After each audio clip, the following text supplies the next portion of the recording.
Je ferai une petite remarque de langue en commençant. Je ne sais pas si d'autres que moi l'ont fait. C'est que le titre du banquet de cette année, « Qui est nous ?», est grammaticalement équivoque. Ou bien qui est le sujet et nous est l'attribut, ou bien qui est l'attribut et nous est le sujet. Si vous avez la première analyse, qui est nous, c'est sur le modèle de la phrase qui définit les romans policiers, qui est le coupable. Le coupable, eh bien, c'est l'attribut, et qui, eh bien, on cherche le nom qui vient à la place de qui. Tandis que si on prend la deuxième analyse, le modèle de la phrase, c'est par exemple, question qui revient dans la presse à plusieurs reprises, qui est François Hollande?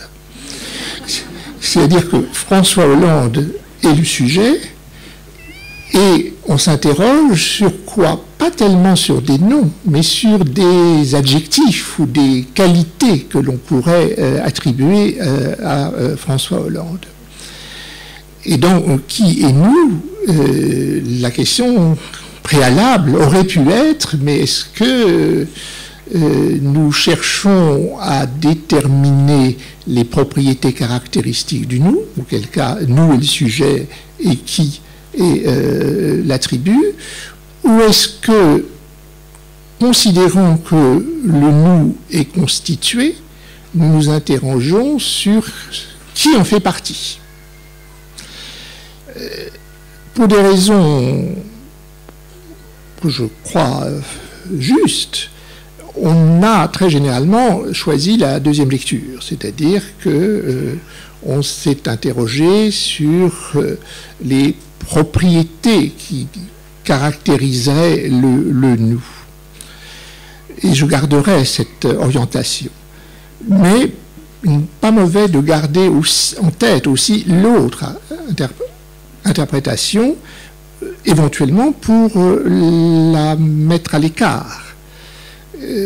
Autrement dit, une interprétation du type, appelons-la Front National, considère que le nous est parfaitement défini, mais que la question, c'est de savoir qui en fait partie. Et ça n'est pas la même chose qu'une question qu'on pourrait dire nationale, qui n'est pas la question du Front National, qui est de savoir comment on caractérise les propriétés du nous. Le point de départ effectif de mon propos sera une affirmation que j'ai eu l'occasion de répéter plusieurs fois ici. La politique concerne les êtres parlants. Elle naît de l'expérience que ceux-ci font de leur multiplicité. Mais c'est aussi de cette multiplicité que naissent les langues. Il n'y a pas de langue privée. Il n'y a pas de langue qui se déploie intégralement dans le seul à seul. Toute langue dépend d'une multiplicité préexistante. Puisque le lien de la langue à la multiplicité des êtres parlants est certain, la langue et la politique sont parentes et homogènes. En tout cas, dans ce qui concerne leur commencement, leur naissance. Cela étant admis, ne devrait-il pas se faire que dans les langues, au plus intime des langues, on trouve des amorces de la politique, puisqu'elles sont parentes? Alors, bien entendu, Mallarmé l'objecte, les langues sont plusieurs, et il est non seulement difficile, mais vraisemblablement impossible de les considérer toutes ensemble, et toutes du même point de vue. On va donc choisir la voie du particulier et se souvenir que, pour Marx, la France était le pays de la politique. Alors il parlait de la France du XIXe siècle, issue de la Révolution, directement de la Révolution, et la langue française a changé depuis. Mais nous l'entendons encore, je veux dire la langue du XIXe siècle. Nous entendons quelque chose de la langue de Victor Hugo, pour ne prendre que lui. Par ailleurs, la France d'aujourd'hui est aussi différente de ce qu'elle était au XIXe siècle. Sans nécessairement être pessimiste, on peut dire qu'elle est plutôt le square de la tranquillité politique plutôt que la nation des révolutions. Mais je dirais qu'en France, le souvenir de la période des révolutions se maintient parce qu'il se réveille, c'est aussi une caractéristique française, il se réveille, je dirais, dès que l'occasion s'en présente. On peut dire que, même si ce n'est que de l'ordre du souvenir, le lien entre la langue française et la politique est au moins sujet à réveil. Je m'interrogerai donc, je crois légitimement, sur la langue française. Et pas sur les mots qui signifient quelque chose, je veux dire les mots, les noms, comme le nom de révolution, le nom de changement, le nom de pouvoir, etc. Je vais m'interroger, ça a tout à fait un sens de faire cela, de s'interroger sur les mots qui ont une signification, mais je trouve qu'il est plus fécond de s'interroger sur des parties de la langue qui n'ont pas de signification directe, mais qui ont des fonctionnements. Et parmi ces éléments qui n'ont pas de signification directe, et plutôt des fonctionnements, je vais m'interroger sur des entités de langue qui ont un rapport fort, et pour certains définitoire, à la prise de parole. Ces éléments, vous les connaissez tous, ce sont les pronoms personnels. Gertrude Stein retrouvait la construction de l'Empire britannique dans la syntaxe de la prose anglaise du XIXe siècle. On peut relier, je crois, assez facilement la belle langue française du XVIIe siècle et la primauté de la syntaxe qui s'y exerce à l'émergence d'une politique centrée sur la souveraineté. Le terme de principal et de subordonné renvoie à la primauté du prince. Et si l'on devait pousser l'analyse, je dirais que l'écriture de Montesquieu, qui évite la subordination, a quelque chose à faire avec sa théorie des pouvoirs, qui consiste à éviter, comme le pire, en vérité, le pire concept politique qui soit, la notion de souveraineté. Et en préférant à la subordination la coordination, il inscrit dans sa langue un choix qui était un choix politique. Je m'interrogerai, moi, sur les pronoms dits personnels. J'ai des prédécesseurs. Je rappelle qu'ici même, Martin Rueff avait étudié les pronoms personnels chez Rousseau. Pour ma part, je ne privilégierai aucun auteur. Je prendrai, en quelque sorte, la langue que nous écrivons ou parlons tous. De mon point de vue, ça représente une forme de retour à la linguistique, mais une linguistique affranchie de Chomsky, et qui se permettra, peut-être sous l'influence freudienne, de l'association libre et de l'attention flottante. Ma question est donc, celle que j'ai prise comme sujet de mon intervention, existe-t-il des pronoms politiques en français? Alors, que pourrait être un pronom politique? si on se souvient que la politique, c'est fondamentalement ce qui régit la prise de parole des êtres parlants au sein d'une multiplicité et qui traite cette éventuelle tragédie possible qui est qu'un être parlant qui prend la parole prive de parole tous les autres êtres parlants. La politique est ce qui, face à ce point de réel, dit « tu ne tueras point ». Celui à qui la parole n'est pas donnée ne tue pas celui qui a pris la parole. Et la politique introduit ce mode de fonctionnement où la parole, une fois prise, peut être rendue, peut circuler. Alors ce sont des règles d'alternance, ce sont des règles diverses, le vote à intervalles, éventuellement le tirage au sort, qui est une certaine façon de régler cette rivalité.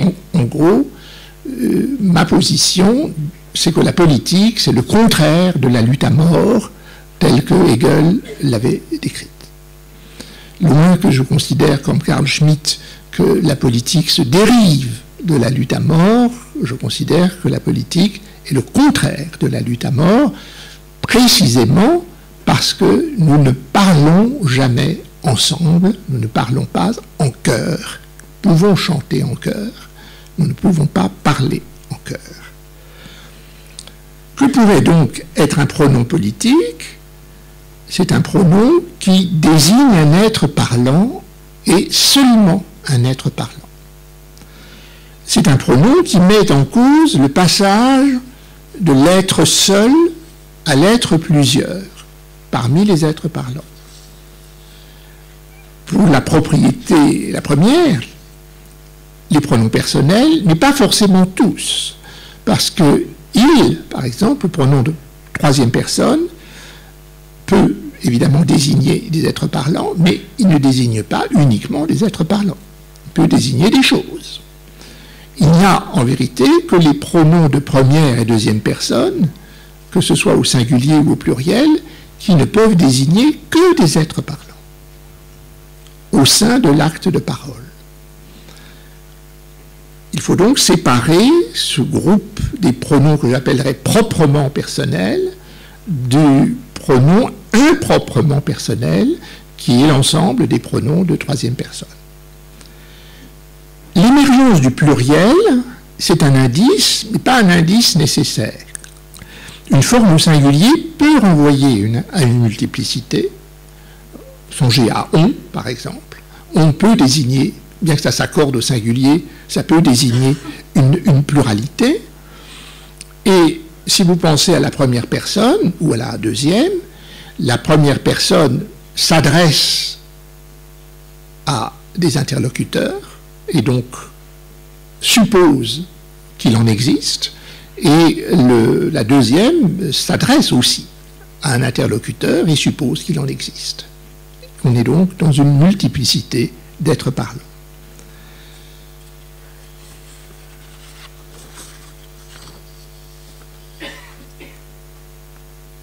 Le je, le tu, le nous, le vous ne prennent sens que par la situation de parole.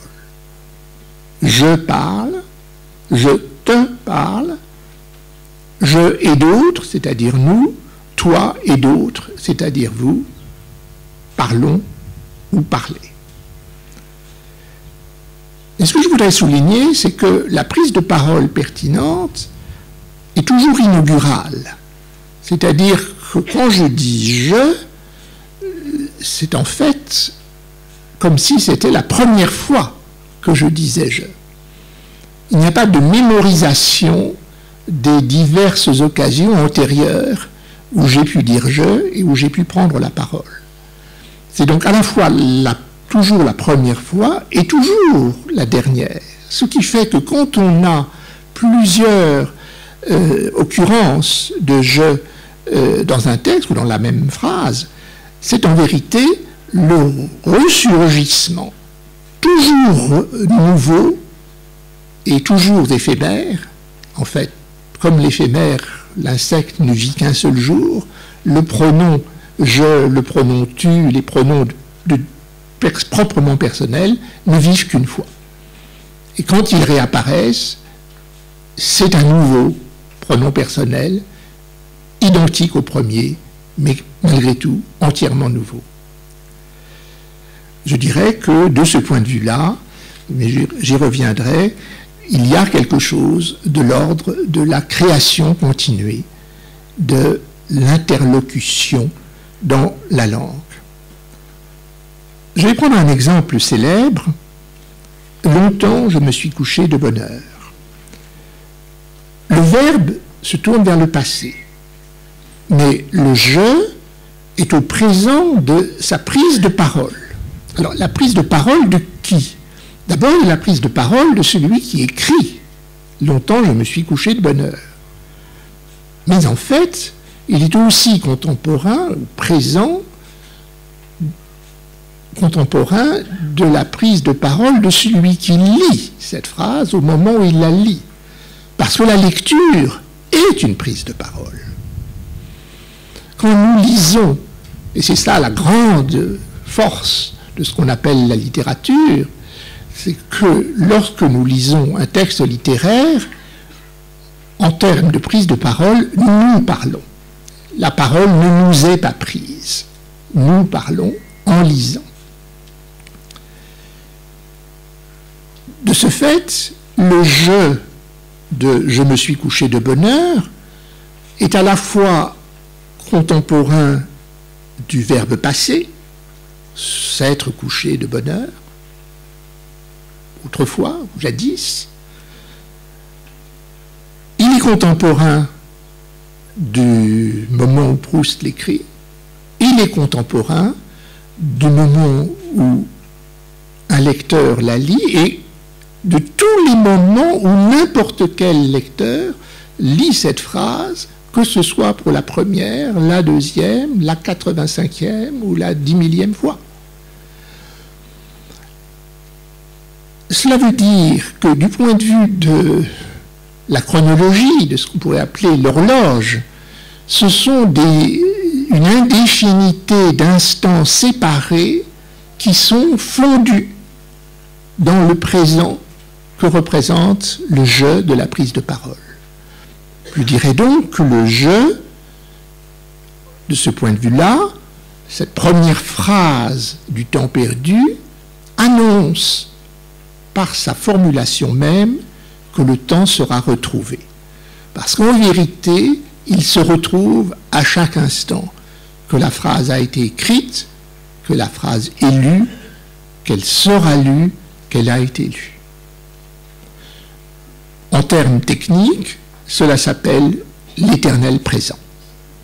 Le « je » et pas le « je » de Proust, le « je » de la langue est toujours contemporain de la prise de parole.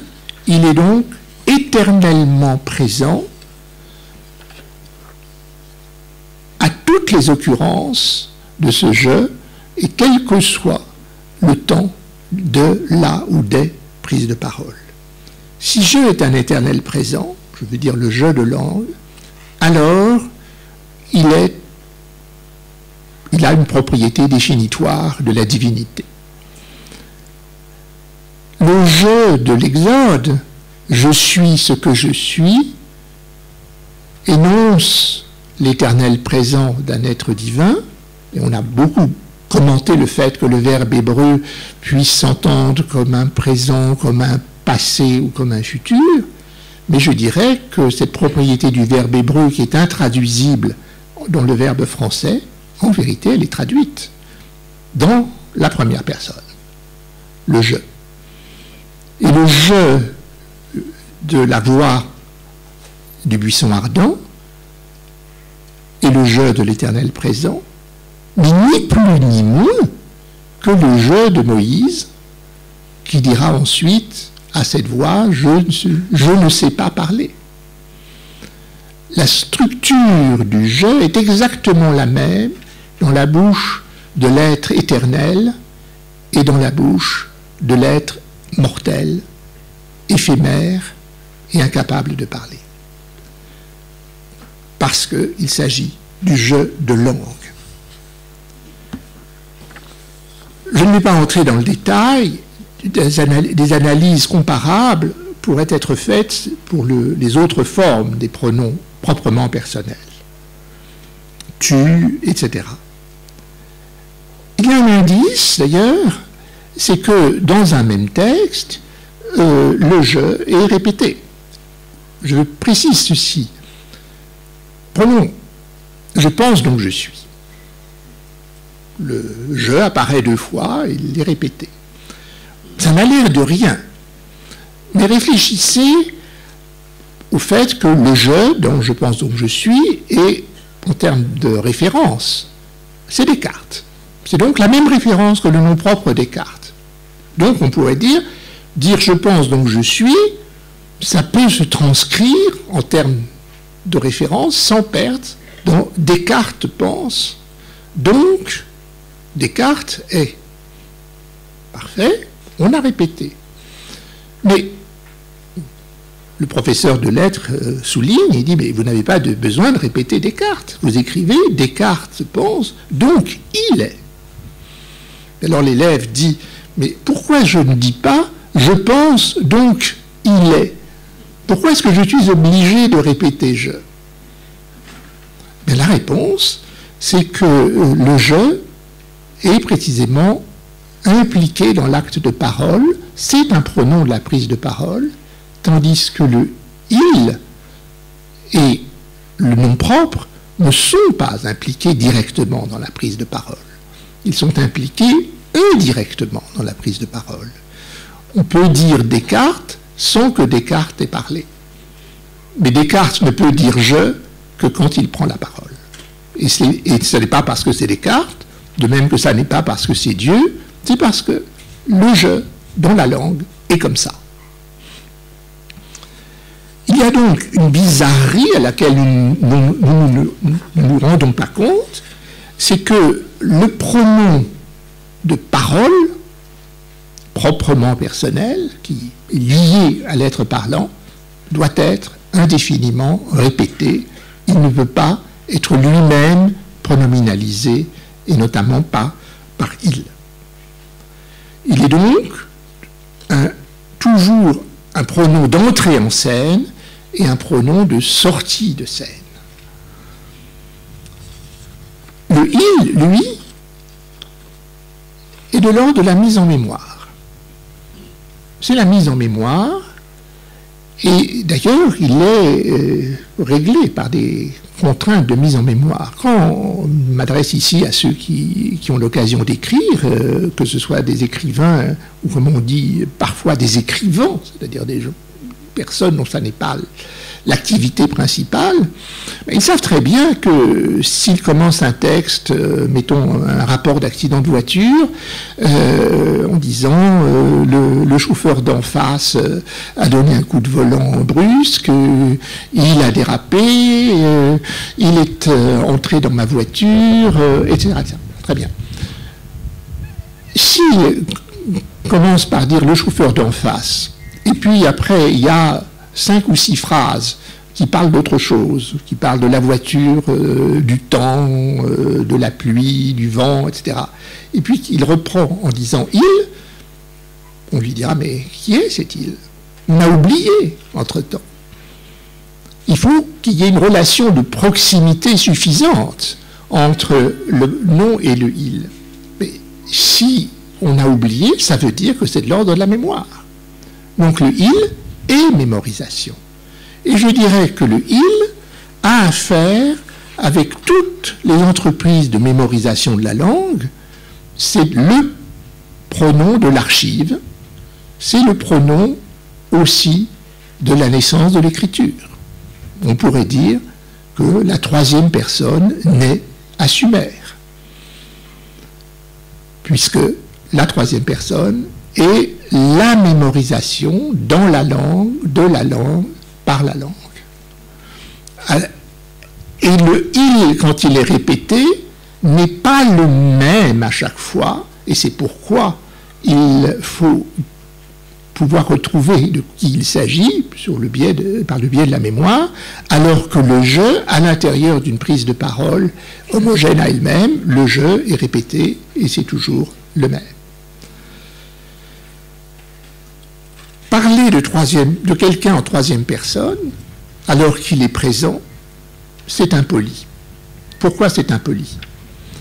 Tout simplement parce que ça veut dire que la personne en question, on la confie à la mémoire, ça veut dire qu'on peut l'oublier. Et si on peut l'oublier, on la traite comme quelqu'un qui peut manquer à sa place, c'est-à-dire comme quelqu'un qui peut mourir. Donc, la personne qui se choque d'être appelée « il » en sa présence a raison, c'est le traiter comme quelqu'un qui est sous une dalle ou dans une pierre tombale ou dans une urne funéraire. Ça n'est pas forcément un compliment. Alors, en revanche, on comprend aussi pourquoi ça peut être une forme de politesse. Quand on dit « Monsieur souhaite-t-il prendre un apéritif ?» ça veut dire quoi? Ça veut dire que le monsieur en question est placé si haut dans la hiérarchie des êtres qu'il n'appartient plus à l'acte de parole de celui qui parle. Il est hors communauté des êtres parlants. Donc on peut s'adresser effectivement à la troisième personne, à l'être divin, et c'est ce qui se passe dans le judaïsme, où précisément parce que la première manifestation à Moïse se fait à la première personne, après, tout se passera à la troisième personne avec le nom imprononçable, et c'est en fait l'imprononçable de ce nom qui empêche que cette mémorisation par la troisième personne soit l'amorce d'un oubli. Autrement dit, quand on passe de la première personne du « je suis qui je suis » à la troisième personne, Adonai, si vous voulez, on pourrait dire, eh bien, c'est un enterrement de première classe. Ce qui empêche que ce soit un enterrement de première classe, c'est que les voyelles ne sont justement pas les mêmes que les consonnes, ou que la transcription des consonnes ne vocalise pas. C'est dans cet imprononçable que se situe le fait que la mémorisation est nécessairement imparfaite, et donc que ce dont c'est la prise de mémoire se rappelle à la présence. C'est par l'imprononçable que la mémoire n'est pas l'amorce de l'oubli. Je dirais que la statue de pierre de la troisième personne, l'idole de la troisième personne, se fond sous le coup de l'imprononçable, et alors ressurgit la mémoire vivante de celui qui, en première personne, a dit « Je suis qui je suis ». Le Christ, lui, parle en première personne, mais tant qu'on ne sait pas qui il est, tant qu'on ne sait pas qu'il est en vérité le Sauveur, le Messie. Et à partir du moment où on le sait, c'est-à-dire à partir du moment de la résurrection, eh bien, arrive la troisième personne. Ceux qui ont une éducation chrétienne connaissent le credo. Il a été crucifié, il est mort, il est descendu aux enfers, le troisième jour, il est ressuscité des morts. Cette troisième personne rend compte de ce que j'appellerais l'essence du christianisme. Pour être un pronom politique, un pronom doit ne pouvoir désigner que des êtres parlants. Il doit soulever le problème du rapport entre prise de parole et multiplicité. Il doit toujours être inaugural. Il ne doit pas entrer dans une chaîne de mémoire. Mais il doit être soumis à répétition, en quelque sorte obligatoire. On touche ainsi à une dimension fondamentale de la politique. Elle est intégralement en acte. dès que commence la mise en mémoire, elle se suspend. Et c'est toute la difficulté de la politique, si j'ose dire, instituée. Pour ceux qui croient que la politique passe par le vote, c'est l'instant du vote qui est politique. La mise en mémoire des résultats, mettons pour 5 ans, c'est une mémorisation de l'action, de l'acte politique. Et cette mémorisation peut être un oubli, peut être l'amorce d'un oubli. Et là, toute la question, c'est de savoir comment, si et comment cette mémorisation peut ne pas être un oubli. Alors c'est ce à quoi s'emploie la presse. C'est pourquoi la presse doit être libre, parce qu'elle est là pour empêcher que la mémorisation soit l'amorce d'un oubli. Est-ce que la presse qui s'exprime en langue française est à la hauteur de la langue française elle-même? Je vous laisse juge. La question ne relève pas de ma compétence. Je dirais que, je m'appuierai sur Platon, je dirais que l'être parlant est un corps parlant et que le corps parlant a besoin de se reposer. Donc, la politique ne peut pas être de tous les instants. L'acte politique ne peut pas être de tous les instants. Et le rôle des institutions politiques, c'est de permettre le repos pour que le corps reprenne des forces pour que la politique recommence. Et c'est de cela qu'il s'agit quand je dis que la mémorisation ne doit pas être l'amorce d'un oubli. La politique, l'institution politique est là pour permettre le repos. Et ce repos, évidemment, comme tous les repos, peut conduire au sommeil. Le sommeil peut conduire aux songeries et peut conduire au fantasme. Mais le rêve, dit Freud, c'est aussi le gardien du sommeil. C'est pourquoi, et le sommeil est le gardien de la vie continuée du corps, de la même manière, je dirais que les songes creux de la presse française, même s'ils ne le savent pas eux-mêmes, sont les gardiens du sommeil politique, en tant que ce sommeil politique n'est pas l'endormissement, mais la préparation, la reprise possible de l'acte politique. Là encore, les songes creux sont-ils à la hauteur de la langue qu'ils écrivent? Je ne me prononce pas.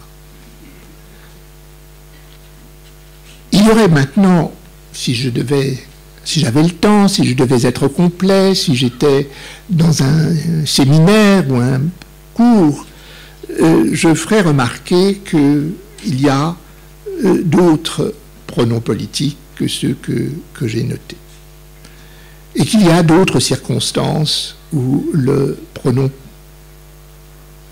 potentiellement politique devient politique. Quelques exemples. La première phrase du discours sur l'origine de l'inégalité de Rousseau est la suivante. Le premier qui, ayant enclos un terrain, s'avisa de dire « Ceci est à moi » et trouva des gens assez simples pour le croire, fut le vrai fondateur de la société civile.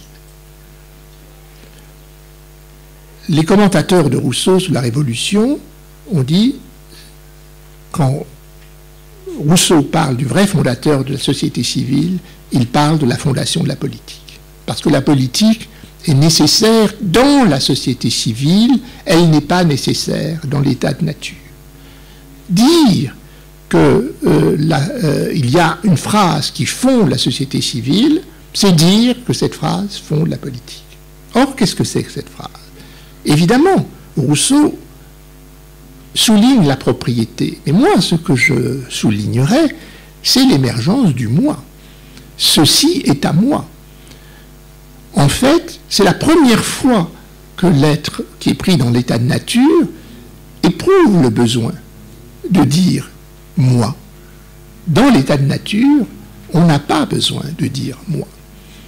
Il se trouve, parce que c'est l'origine de l'inégalité, je veux dire que Rousseau se penche sur cette question, que cette profération se fait à l'occasion de la prise de propriété. Mais le surgissement du moi chez l'être parlant peut se passer à d'autres moments. Et je lance cela comme un sujet d'étude, un devoir sur table, démontrer que le stade du miroir chez Lacan occupe la même fonction discursive que le « ceci est à moi » du début du discours de Rousseau. Ça n'est pas, contrairement à ce qu'on dit, la découverte du congénère, c'est la découverte d'un être humain en tant qu'il pourrait être lui aussi un être parlant. C'est pourquoi l'enfant se retourne vers celui qui le porte, et en tant qu'il est un être parlant, il est le noyau de la politique. En fait, ce que l'enfant découvre dans le stade du miroir, ça n'est pas le congénère, c'est le concitoyen. De la même manière, ou plus exactement, d'une manière analogue et opposée, le Forda est la naissance de la troisième personne, puisque c'est l'expérience de la mère en tant qu'elle peut manquer. Et la bobine que lance l'enfant, cet objet du jeu, c'est la troisième personne. Elle n'est plus là, elle reviendra. Et la fonction de la troisième personne, c'est cela.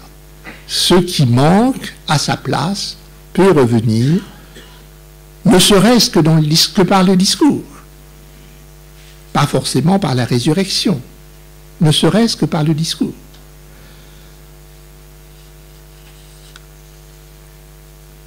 Que ce soit par Rousseau ou Lacan, on touche au fondement de la politique dans le monde qui est le nôtre, qui est le monde de la philosophie, de la science, de l'horizon monothéiste des religions.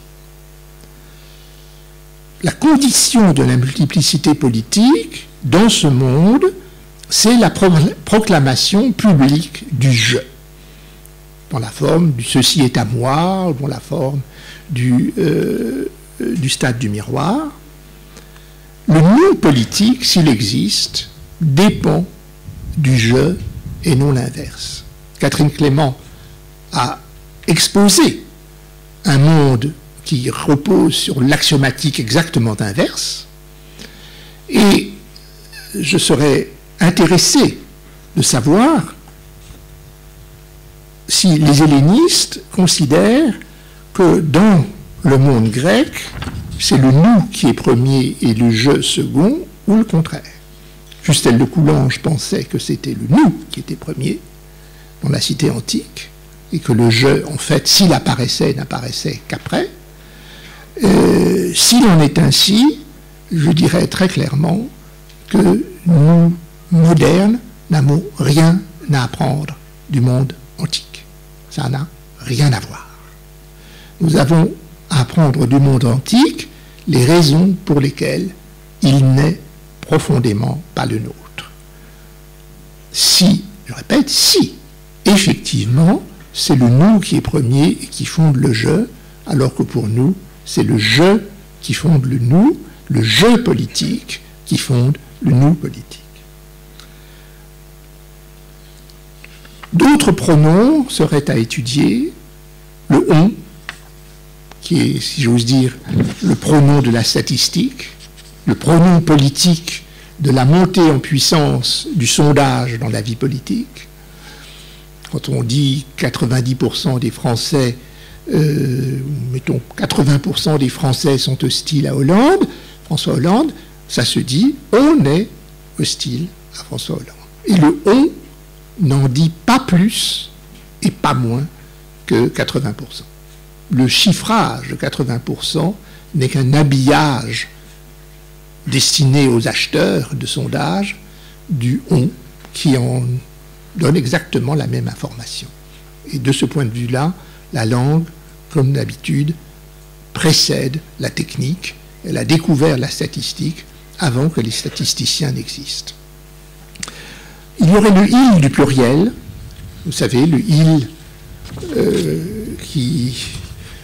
on a dans les phrases ils vont nous augmenter les impôts, ils n'ont pas compris que les Français ne sont pas des grands enfants, enfin, etc., etc. Ce « il » là, il serait assez facile de montrer que c'est un « il » inaugural. Il ne reprend pas quelque chose qui vient avant, et j'abrège, c'est le « il » qui désigne le pouvoir politique quel qu'il soit. Quel qu'il soit. Le pouvoir, quel qu'il soit, que nous l'appelions politique au sens étroit ou pas. C'est-à-dire, pour les enfants, c'est les parents, pour les parents, c'est les enfants. Quand les parents ont le sentiment que les enfants leur dansent sur la tête, pour les professeurs, ce sont leurs élèves, pour les élèves, ce sont leurs professeurs, etc., etc. Pour les gouvernants, c'est les gouvernés, pour les gouvernés, c'est les gouvernants. C'est, pour reprendre une formule proche de Lacan, c'est la désignation du sujet supposé pouvoir, quelle que soit sa désignation par ailleurs. Et là encore, c'est un « il » qui se répète. Il n'est pas pronominalisé, il se répète. Je n'entre pas dans les détails.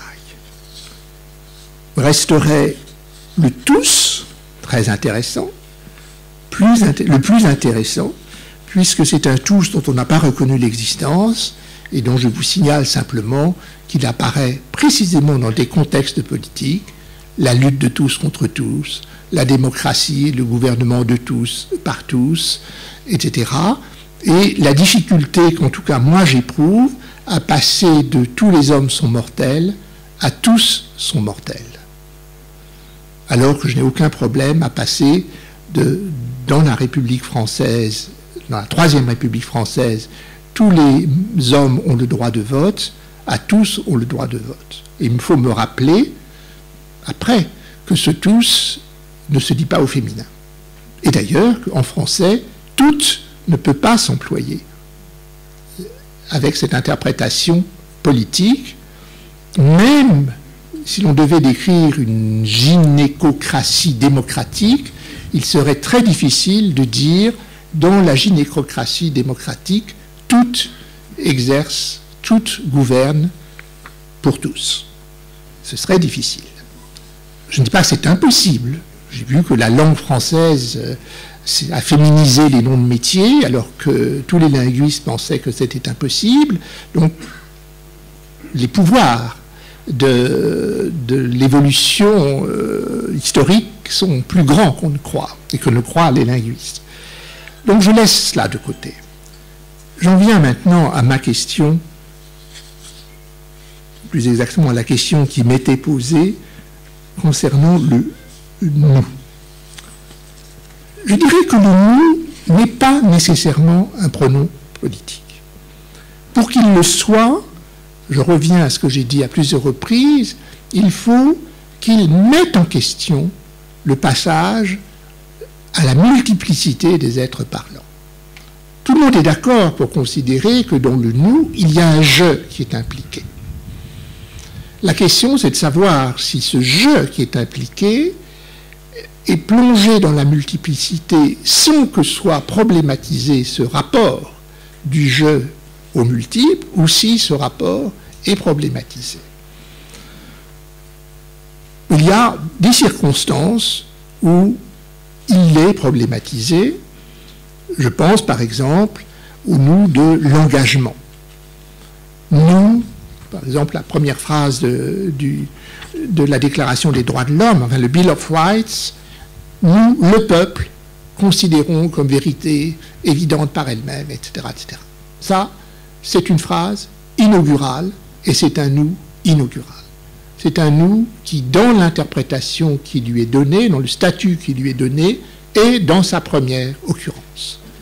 Et lorsqu'il réapparaîtra au fil des textes constitutionnels anglo-saxons, ce sera à chaque fois la première fois et il faudra le refonder à chaque fois.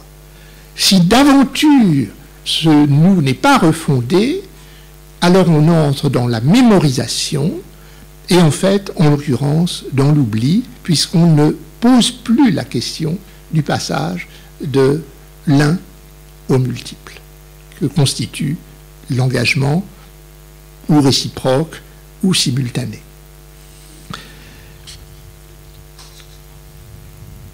Je dirais que le nous ne vaut rien en politique quand il est constitué par avance.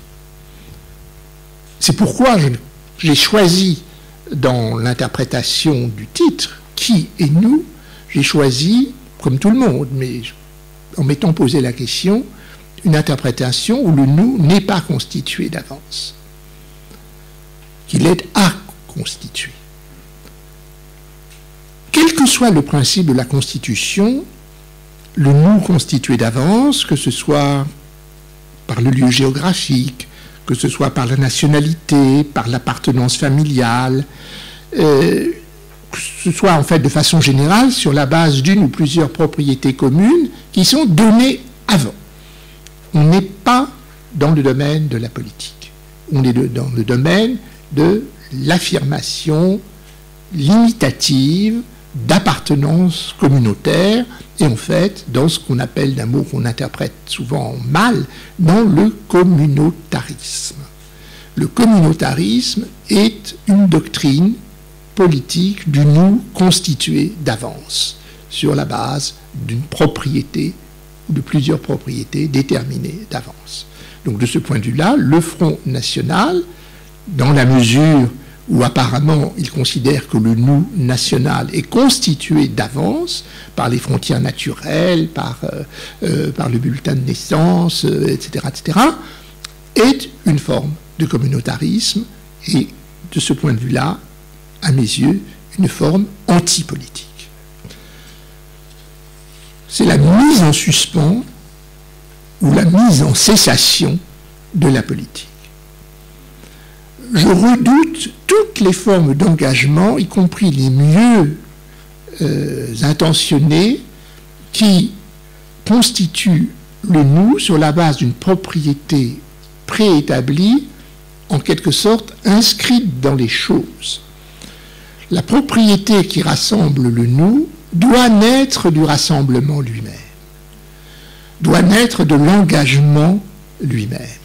Quand on dit, je reprends la forme, nous, le peuple, tenons pour évidente telle et telle vérité, la propriété qui rassemble les membres de cette communauté, c'est cette proclamation elle-même. Il n'y en a pas d'autre. Donc tous les appels à l'engagement qui naissent en quelque sorte des choses qui sont préétablies, je m'en méfie. Y compris quand elles sont très bien intentionnées. Prolétaires de tous les pays, unissez-vous. Qu'y a-t-il de plus généreux? Eh bien, je dirais que le noyau de danger de cette phrase, ce noyau de danger qui s'est déployé dans le temps, c'est que précisément, on est amené à considérer qu'être prolétaire, c'est une propriété inscrite d'avance dans les choses. Alors que, par exemple, dans le manifeste du Parti communiste, Marx et d'Engels, le rassemblement dans la Révolution produit son propre principe de rassemblement. Et c'est le danger de l'interprétation économiste qui a finalement prévalu dans le marxisme pour être après remplacé par une interprétation tout simplement nationale où le prolétaire de tous les pays, unissez-vous, devenait prolétaire de tous les pays, reconnaissez ce qu'il y a de soviétique en vous, et sur cette base-là, unissez-vous. On ne peut pas imaginer de renversement plus complet du parcours politique.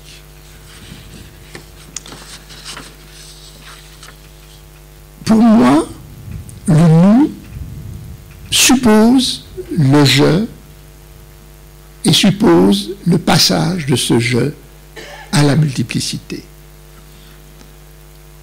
L'enfer de Sartre, il dit que c'est les autres.